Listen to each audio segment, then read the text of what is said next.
Some of the top national security experts in the world are sounding the alarm about a move by the federal government.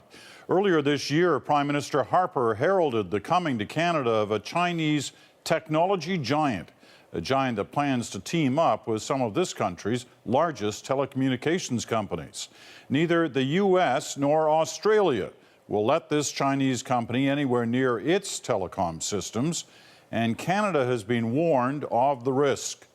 The CBC's Greg Weston has been digging into this for us and has the exclusive details tonight. Greg. Peter, a Chinese company's new wireless technologies are about to change the way millions of Canadians use their smartphones. But behind the scenes, the company has counter-espionage experts seeing red. Beauty, power, agility and speed. No question, Huawei is a winning pony in the high-stakes wireless market. But the former head of U.S. counter-espionage sees a different kind of horse. It is not a far stretch to think that the Chinese government could exercise influence and control over what Huawei is doing internationally. In that sense, a stalking horse for potentially Chinese military objectives. Okay. Yes, and intelligence objectives. Michelle Van Cleve says the biggest concern in the U.S. about Huawei is the risk of Chinese cyber espionage. The U.S. and Australian governments have both blocked Huawei from major telecom deals. Canada has not. In fact, Huawei appears to be the darling of politicians and Canada's largest phone companies. Bell and Telus have just signed mega deals with Huawei to supply their new high-speed wireless systems. Startup Win Mobile got Huawei to build its entire network. All of them rave about Huawei's advanced technologies. It's all good for profits and apparently good politics. Prime Minister Stephen Harper celebrated the Bell and Telus deals with Huawei during an official visit to Beijing. Speaking of business opportunities, I've been honored to be present here today at this business forum. Jackie, how are you? The Ontario government embraced Huawei with a handshake and a check for $6.5 million for a new research facility. But south of the border, a very different reaction. Huawei certainly has the attention of official Washington.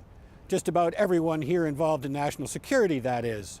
The Pentagon, the FBI, the CIA, Homeland Security, the White House, Congress, the list goes on.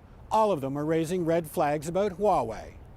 The former U.S. chief spycatcher says the danger is clear and present.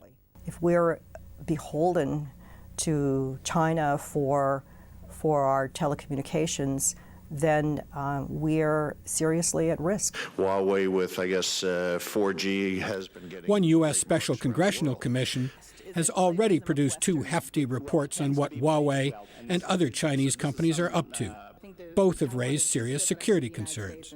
The systems in the country, whether it's your homeland security, water systems, electronic systems, your stock markets, all of those could essentially be exposed to some type of threat. That affects every American, every Canadian, and we have to be worried about those things. The Harper government's own security officials have warned Canada should be equally worried.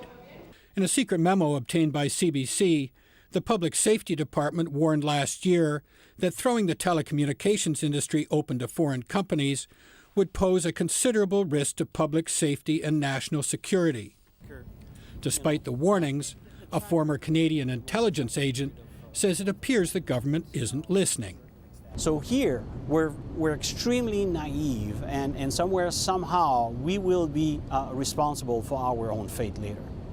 In a prepared statement tonight, Public Safety Minister Vic Tave says, "We will continue to ensure that Canadians can rely on a telecommunications infrastructure that's safe and secure." Bell, Telus, and Huawei also issued prepared statements. Bell and Telus said security of their networks is of utmost importance. As for Huawei's statement, the company says it has given the government a clear understanding of the tools it uses to protect its customers' networks. Peter? All right, Greg, thanks very much. Greg Weston in Ottawa.